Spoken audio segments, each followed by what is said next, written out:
안녕하세요. 김정현입니다. 네, 일단 오늘 등 운동을 했는데 풀업, 랩풀다운, 티바로우, 바벨로우 이렇게 4가지 운동을 촬영을 했습니다. 처음에 메인 운동으로 이제 풀업을 시작했고요. 일단은 풀업을 많이 시키는 이유가 등 운동은 물론이고 다른 운동을 할 때도 견갑 움직임을 내가 원하는 위치에 두고 컨트롤하는 게 제일 중요하다고 생각하는데, 그런 전체적인 견갑 움직임을 이해하는 데 있어서는 풀업이 가장 기본이 되지 않나 싶어서, 이제 보통 이제 초보자들이 이제 그냥 선수들의 동작을 흉내낼 때 이제 어깨를 그냥 들어 올리는 동작들을 따라하곤 하는데, 이제 그게 보여지는 거는 자세가 비슷한데 견갑이 늘어나서 이제 어깨가 들리는 거랑 어깨만 들리는 거랑은 다르거든요. 그러니까 견갑이 긴장이 된 상태에서 이 등 근육이 늘어나면서 어깨가 살짝 따라 올라가는 건 괜찮은데, 어깨 자체만 이렇게 상승되는 거는 등 운동에 크게 도움이 안 되는 것 같아요. 그래서 차라리 너무 늘리는 동작보다는 초보자들은 그냥 등의 긴장감이 유지되는 선까지만 이완 동작을 해주시는 게 좋을 것 같아요. 패킹한 상태에서 이렇게 왔다 갔다 하는 게 패킹을 너무 하게 되면 또 견갑의 움직임이 너무 제한되니까 그냥 자연스럽게 등이 좀 늘어날 수 있게끔 뭐 새끼손가락으로 당겨라 뭐 이런 얘기들도 많이 하는데, 물론 맞는 부분도 있겠지만 결론적으로는 등 근육을 사용할 줄 알 때 이제 그게 해당되는 건데, 등 근육을 내가 움직일 줄 모르는데 새끼손가락에만 중심을 둔다고 등 근육이 움직이진 않거든요. 그래서 항상 그냥 포커스를 내가 움직여야 하는 주동근에 두고 운동을 하셨으면 좋겠어요. 저도 초보자 단계에서부터 지금의 동작을 만들기까지 10년이 넘는 시간 동안 풀업을 수도 없이 연습을 했는데, 지금의 제 동작을 보고 그분들이 따라한다고 당연히 바로 그 동작이 나오진 않거든요. 너무 이 사람의 지금 모습보다는 본인한테 맞는 수준에서 기간을 좀 길게 보고 연습을 좀 많이 하셨으면 좋겠어요. 랩풀다운은 이제 뉴트럴 그립으로 해서 조금 더 타겟점을 입체감 있게 만들려고 중간 쪽으로 가져가게 했고, 뉴트럴 그립이 아니어도 뭐 언더 그립이나 뭐 그립을 좀 좁게 해서 운동을 할 수 있는데, 저 같은 경우에는 뉴트럴 그립이 이제 관절이나 이제 동작하는 데 있어서 부담이 제일 덜 가는 것 같아서 뉴트럴 그립을 하는 거를 좀 선호하고 있어요.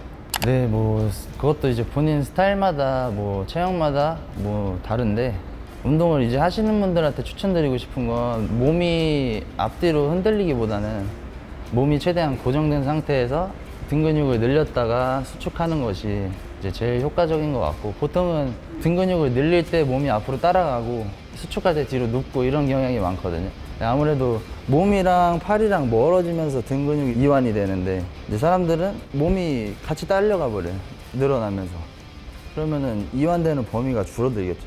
그래서 초보자들은 이제 주동근을 사용하는 능력이 좀 떨어지니까 그냥 몸을 최대한 고정시킨 상태에서 운동하는 거를 추천드려요.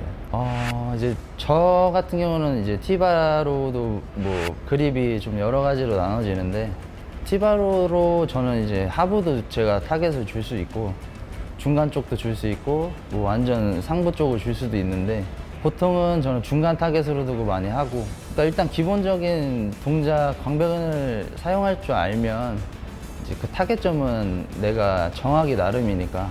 근데 이제 티바로 자체가 그립이 좀 넓고 타겟점이 좀 위에 있다 보니까 완전 광배근 하부 쪽 자극시키기는 조금 제한이 되는 것 같아요.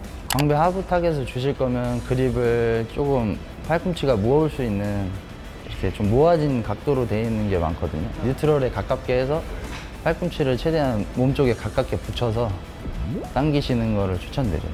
2가지 다 진행하는데, 가슴에 패드를 대고 하는 형태가 있고 이제 그냥 서서 진행하는 형태가 있는데, 뉴트럴 그립으로 서서 진행하는 게 가장 바벨로 동작하고 좀 유사하고 자극도 그렇고, 패드를 대고 하는 동작은 조금 타겟점이 좀 위로 올라오는 느낌.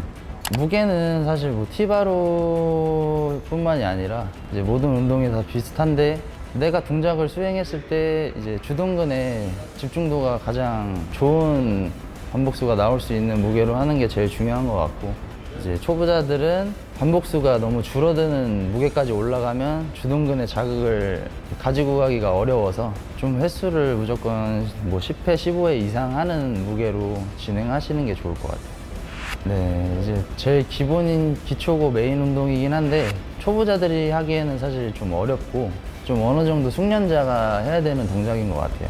제가 생각했을 때. 이제 광배근의 쓰임을 어느 정도 본인이 할 줄 알 때 견갑을 좀 제어시켜 놓고 광배근을 사용할 줄 알 때 좀 바벨로 동작을 진행하는 것도 도움이 될 것 같아요. 무조건 처음부터 바벨로를 무조건 해야 돼. 기초니까 이거부터 해야 돼. 이거보다는 내가 바벨로를 했을 때 기능적으로 동작이 나오지 않으면 이제 뉴트럴 그립으로 티바로라든지 롱풀이라든지 광배근을 어느 정도 좀 뭐 신경이나 근육을 좀 활성화 시켜 놓고 이제 나중에 바벨로를 연습하는 것도 괜찮을 것 같아요. 제가 해보기도 하고 이제 많이 가르치면서 느낀 점은 이제 체형마다 좀 다른데 좀 유연성에 따라 좀 달라지는데 어떤 사람은 그냥 무게를 들면 어깨가 떨어지는 사람이 있고 어떤 사람은 어깨 유연성이 떨어져서 고정되어 있는 사람이 있어요. 뒤로 좀 고정되어 있는 사람들 같은 경우에는 조금 전인을 시켜놓고 동작을 하는 게 광배근을 쓰기에 좀 더 수월하고 일단은 제가 느끼는 거는 견갑 어깨 쪽은 좀 앞으로 제어해 놓은 상태에서 뒤로 너무 움직이지 않는 게 광배근에 타겟을 두기에 더 좋은 것 같습니다. 근데 아무래도 그냥 어쨌든 당기는 로우 동작 메커니즘은 다 똑같으니까 사실 어차피 하나가 안 되면 나머지 것도 안 돼요. 어차피 덤벨 같은 경우는 좀 가동성이 좀 자유롭다 보니까 조금 이렇게 수축하는 느낌이 조금 나서 이제 운동이 좀 더 잘 된다고 이제 느끼실 수 있는데 이제 그거보다는 정확하게 내가 광배근을 쓰는 메커니즘을 먼저 익히는 게 중요할 것 같아요. 저 같은 경우는 뭐 풀업, 랩풀 다운, 뭐 시티드 로우 정도. 바벨로는 빠졌네요. 네, 아예 초중급자들이 하기에는 사실 바벨로 동작이 좀 어렵고 네, 좀 어느 정도 숙련됐을 때 하는 게 맞는 것 같아요. 일단 제가 근질이들에게 해드리고 싶은 말은 일단은 요즘에 정보가 되게 많다 보니까 뭐 등이 좋아지는데 이게 좋더라, 저게 좋더라 뭐 이런 거보다는 제가 아까 말씀드렸다시피 운동 자체를 좀 길게 보시고 이제 등 운동의 기본이 되는 운동들을 좀 시간을 갖고 여유를 갖고 좀 오랫동안 지치지 않고 좀 연습을 해보시는 게 그러다 보면 어느 순간 좋아져 있을 거예요. 근데 사람들은 이제 빠르고 쉽게 결과물을 얻는 거를 원하시다 보니 이 운동 잠깐 해봤다가 안 좋으면 다른 거 하고 해봤다가 안 좋으면 다른 거 하고 이러다 보면 더 그냥 정체되는 것 같거든요. 그래서 기본이 되는 운동들을 좀 많이 오랜 기간 연습을 하는 게 더 효율적일 것 같아요. 단순하게. 네. 이상 체육관 1호 관장이자 IFBB 프로 김정현이었습니다. 감사합니다.